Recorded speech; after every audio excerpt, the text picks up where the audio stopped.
The first live cards of FC25 are here as the Road to the Knockouts promo is up the power curve just 1 week into the game. Yeah, boy. Each card is upgraded depending on the player and club's performance in their European competition, which got me thinking, could this squad go all the way in Europe?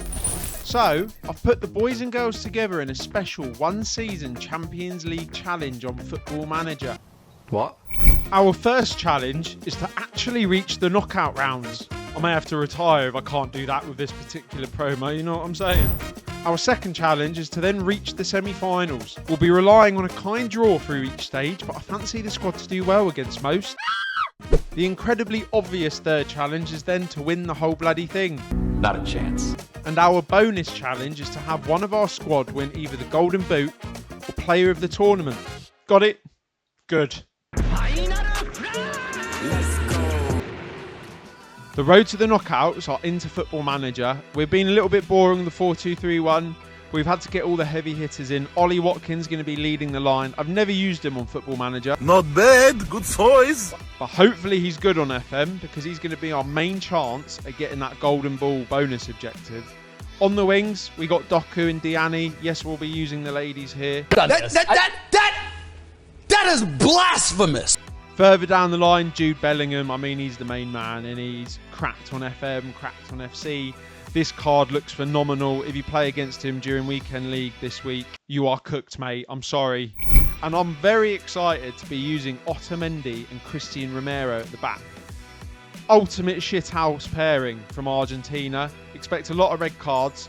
And then in goal, you'll notice that we got Robert Sanchez. There is no goalkeeper in the Road to the Knockouts promo. And the only promo non-team of the week goalkeeper I could find so far on FC25 is Robert Sanchez. He's not a good goalkeeper. He's our only goalkeeper in the squad. If he gets injured, expect to see Benjamin Sesko in net.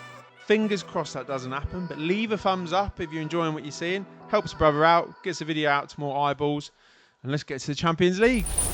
Sanchez would be tested during the league phase 2 as we'd have to overcome the likes of Newcastle, Dortmund, and yes, the dreaded Real Madrid. Oh, fucking hell. First up, though, with the Norwegian champs, Bodo Glimt and our English lads went to town as Ollie Watkins weaved his way to a hat-trick on game day 1. And the goals didn't stop as our knockouts hit 17 across our 8 league games. Diani was chipping in off the right, Jude was stratting his stuff, and Doku was pulling out belters for fun. Even DeMarco was doing bits as his brace crushed Dortmund in Germany. Watkins was the star of the show though. A brace down the Magpies in game 5 before he started and finished the only goal in a huge away win at Benfica. Hadouken! Wasn't all smooth sailing in the league as 2 goals from Umar Sadiq saw us fumble at home to bloody Real San Sebastian. I am flabbergasted. And of course, our highly anticipated match with Mbappe's Madrid. We held our own against the Champions League Kings for 43 minutes until Luka Modric picked out none other than Mbappe with a superb ball.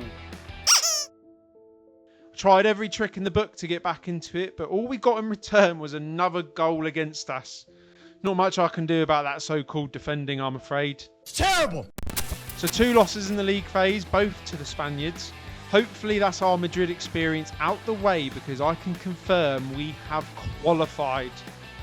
Who would have thought? Road to the knockouts can qualify for the knockouts. And our main man up top, Ollie Watkins, is leading the scoring charts with 8 goals. Things you just love to see. Some big teams still need to duke it out in the playoffs, so fingers crossed we avoid any of them in the round of 16 draw, eh? And the Football Manager gods were finally paying attention as we drew Ukraine's Dynamo Kyiv in a very winnable round of 16 tie. Don't think I've ever come across a team with so many names that absolutely terrify me before pronouncing, by the way. It was a rocky start to the first leg as well, but we weathered the storm and came out guns blazing in the second half as Doku hit a wonder volley for 1-0. Oh, blimey.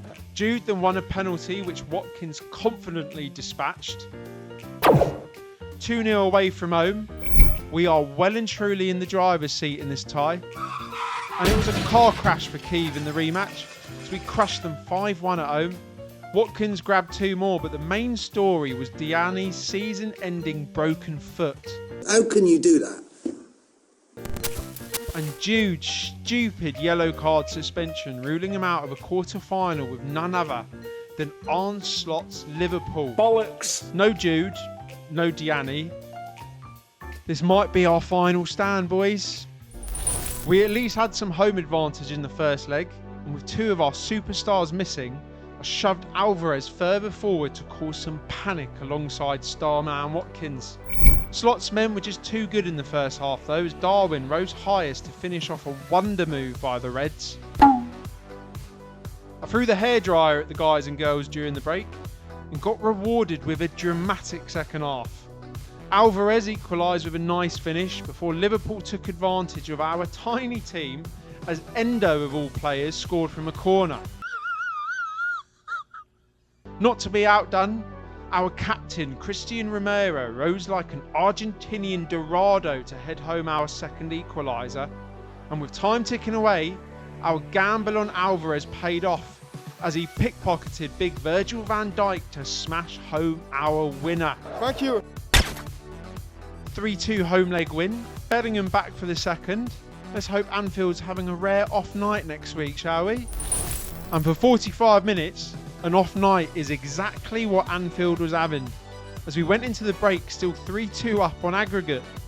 Soon as the second half kicked off, the game came alive. DeMarco made a risky venture forward and won us a bloody penalty.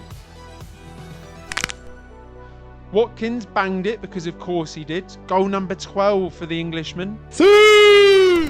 But Darwin Núñez responded just 10 minutes later.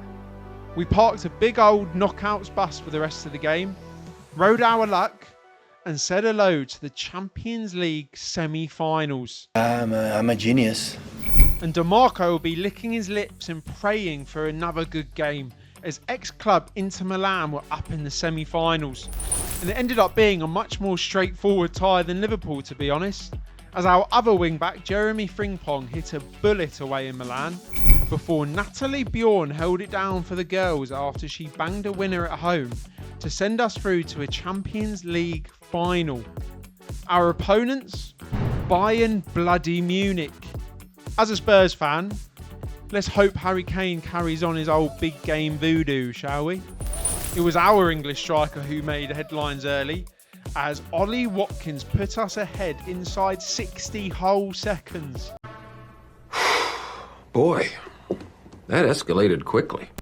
The lead lasted 37 minutes, as Bayern's front line just proved too much for us. First, Musiala rocketed in an equaliser, and then Kingsley Coman capitalised to send Bayern into the break 2-1 up. I was absolutely fuming, by the way.